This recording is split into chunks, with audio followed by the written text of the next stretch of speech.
جس میں سب سے بڑی غفلت، سب سے بڑا گناہ یہ موبائل ہے، جس کو لوگ سمجھتے ہیں کہ خیر کی مجلسوں کی یادگار رہ جائے۔ دنیا میں بت پرستی جو آئی ہے وہ تصاویر کے راستے سے آئی ہے۔ دنیا میں بت پرستی آئی اس راستے سے ہے۔ ہمارا جمع ہونا اللہ کی وحدانیت کو بیان کرنے کے لیے ہے،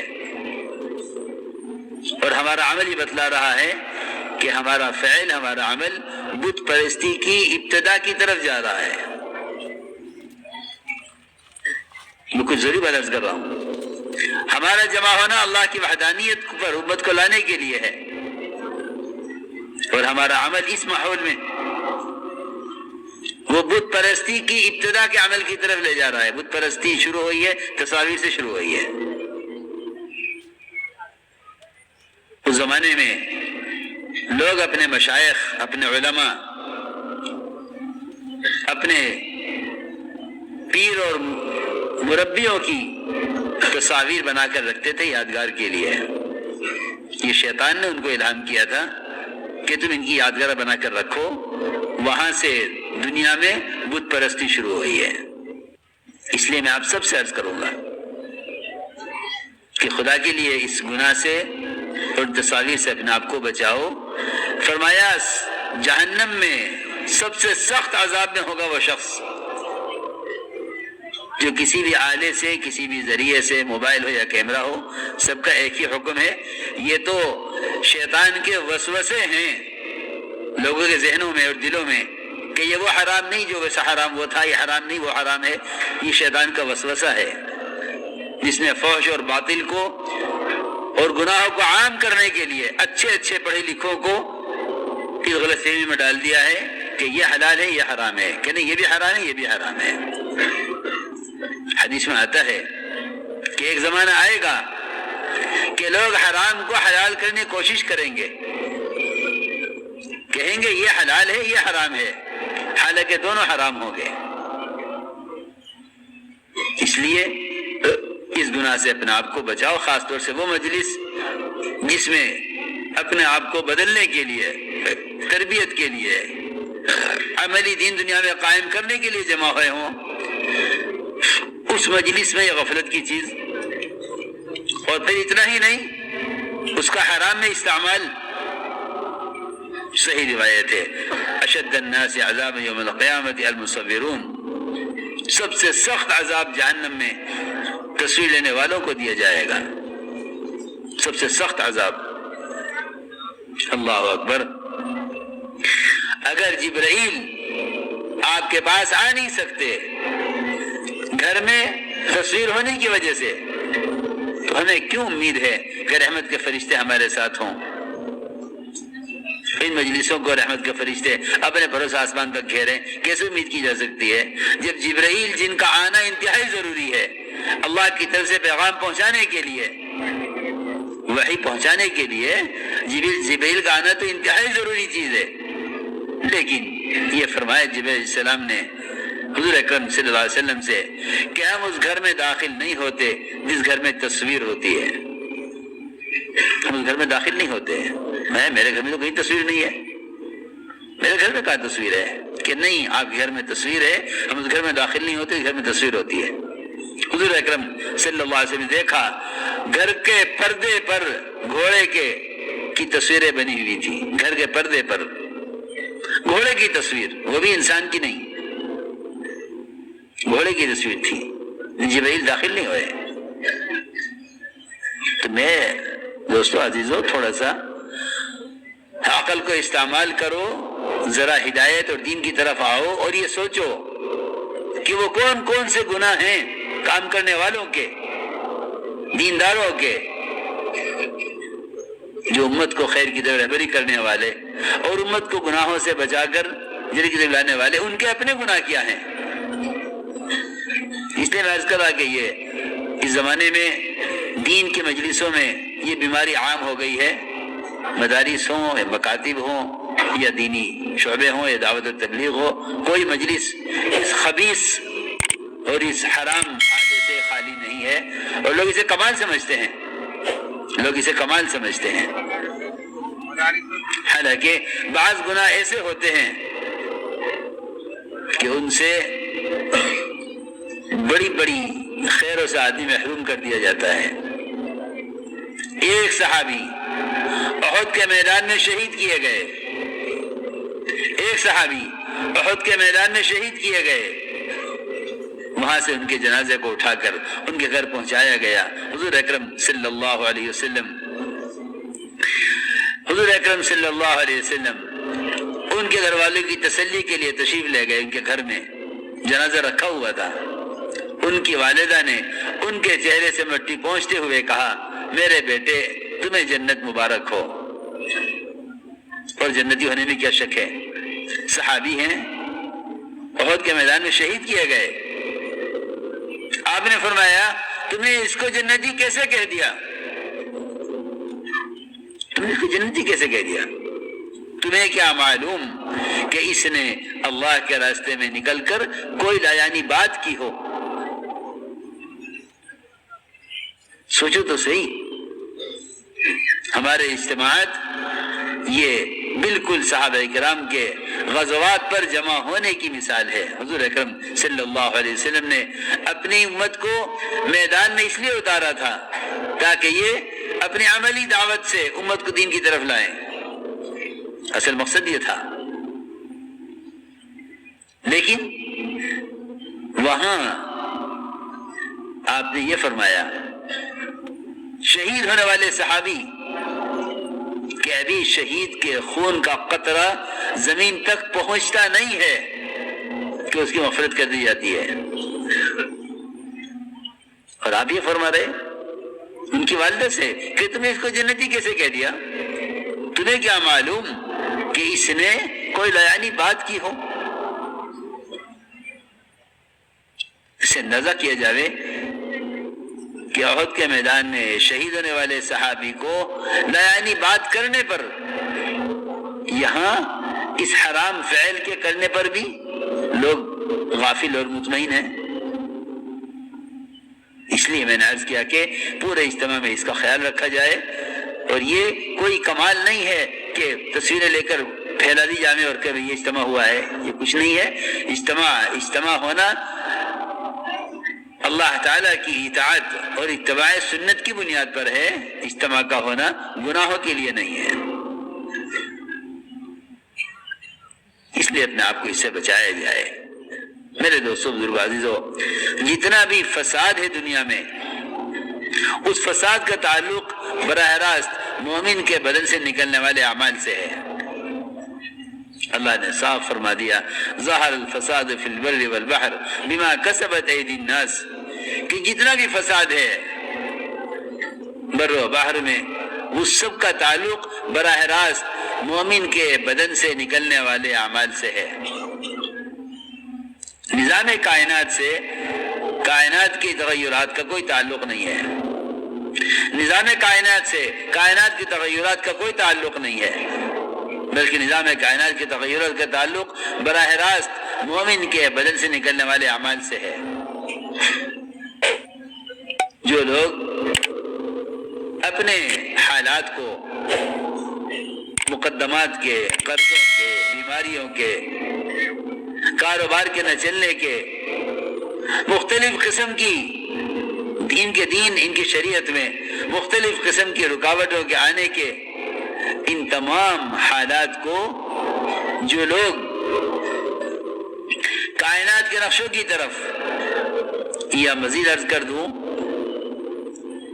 کہ جس زمانے میں مسلمان اپنے دین میں آنے والی رکاوٹوں کو حکام سے جوڑ دیں گے یا اپنے حالات کو حکام سے جوڑ دیں گے، ایسے لوگ توبہ پر اور راستے پر اور نجات کی طرف نہیں آیا کرتے ہیں۔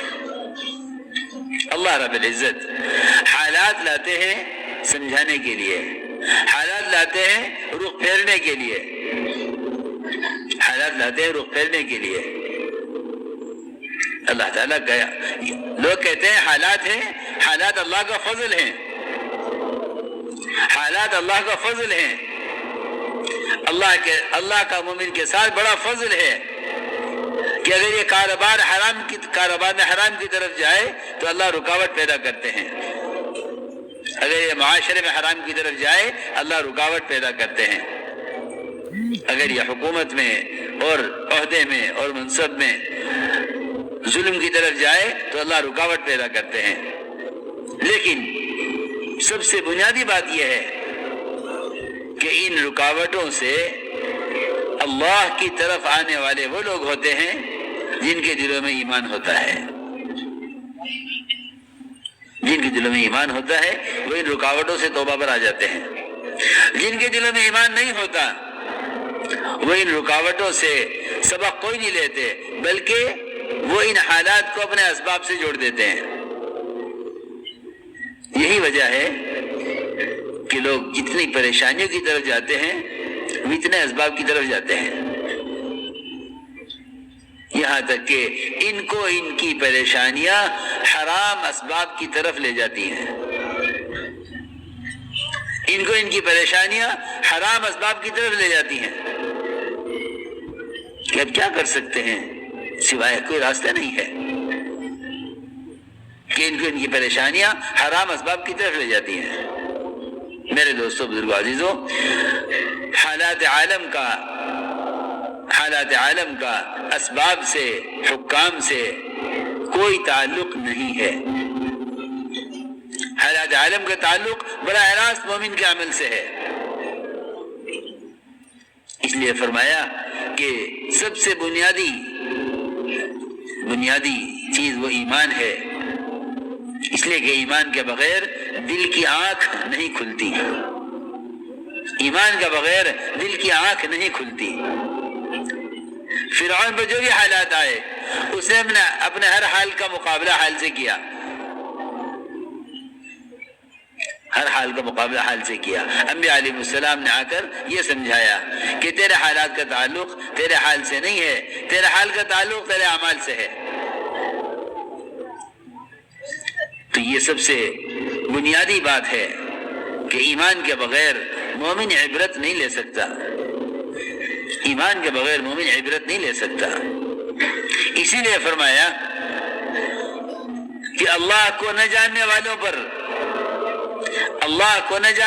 پر جو حالات آتے ہیں، حدیثی مثال دے کر فرمایا کہ ان کی مثال اس جانور کی طرح ہے جس کو کھول دیا جائے اور باندھ دیا جائے، اس کو نہیں معلوم کہ کیوں کھولا گیا، کیوں باندھ دیا گیا۔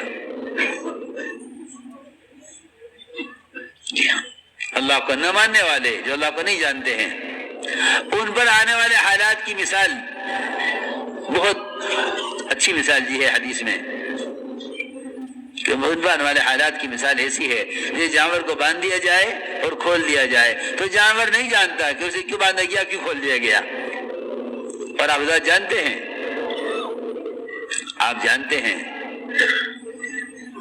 کہ اگر بھینس دودھ روک لے تو اس کے بچے کو کھول کر لاتے ہیں، وہ بچہ تھن منہ لگا دیتا ہے، بھینس دودھ چھوڑ دیتی ہے، اور یہ وہ دودھ دینے لگتی ہے تو بچے کو لے جا کے باندھ دیا جاتا ہے۔ اس بچے کو نہیں خبر کہ یہ کیوں لایا گیا تھا، کیوں لے جایا گیا۔ یہ مثال دے کر فرمایا حدیث میں، بلکہ فرمایا کہ مومن کی مثال اور ایمان کی مثال اس گھوڑے کی طرح ہے جس کا پیر باندھ دیا جاتا ہے کھوٹے میں اور لمبی رسی کر کے اس کو چھوڑ دیا جاتا ہے سرسبز علاقے میں، وہ اس میں کھاتا پھرتا رہتا ہے یہاں تک کہ جب اس کے پیر کو جھٹکا لگتا ہے اور رسی پوری ہوتی ہے، کیونکہ آگے حد ہے، آگے کھیت دوسرے کا ہے، اس کو اس سے آگے نہیں جانا ہے۔ اللہ رب العزت نے بھی اسی طرح، اللہ تعالیٰ نے حدیث میں آتا ہے کہ اللہ نے اسی طرح چراگاہیں متعین کی ہیں۔ مومن کی چراگاہ یہ ہے، مومن کی چراگاہ یہ ہے، فرمایا کہ اللہ نے حدود قائم کی ہیں، اللہ نے حدود قائم کی ہیں۔ اللہ کی چراگاہیں وہ اللہ تعالیٰ کے احکام اور حدود ہیں۔ اللہ تعالیٰ نے حدود قائم کی ہیں کہ تمہیں یہاں سے آگے نہیں بڑھنا ہے۔ اس پر رسی جو تنگ ہوتی ہے، اس پر رسی تنگ ہوتی ہے تجارت میں، زراعت میں، حکومت میں، سرمایہ داریوں کے نقشوں میں، یہ ملکوں میں کمانے کی غرض سے جاتے ہیں، وہاں کمائی کے نقشوں میں تنگیاں، وہاں سے واپس یہ سوچ کر آ جاتے ہیں کہ اس ملک میں کمانا مشکل ہے۔ حالانکہ یہ کہیں کہ جس طرح موت انسان کے آگے آگے چلتی ہے، موت انسان کے آگے آگے چلتی ہے، اس طرح رزق، وہ ہر ایک کا رزق اس کے آگے موجود ہے، اس کے پیچھے بھاگنے کی ضرورت نہیں ہے۔ جس طرح موت یقینی ہے، رزق اس کا مقدر اور یقینی ہے، لیکن جو لوگ حالات سے عبرت نہیں لیتے ان کو ان کے حالات اور گناہوں کی طرف لے جاتے ہیں۔ تو میں نے عرض کیا کہ اللہ رب العزت جتنی بھی کمائی کے نقشے ہیں، ان نقشوں میں تنگیاں لاتے ہیں ان کو سمجھانے کے لیے۔ تو چنانچہ روایت میں ہے کہ ایمان اور مومن کی مثال اس گھوڑے کی طرح ہے جو گھوڑا اپنے کھوٹے سے بندھا ہوا ہو، جب یہ سرسبز میدان میں کھاتا ہوا چلتا رہتا ہے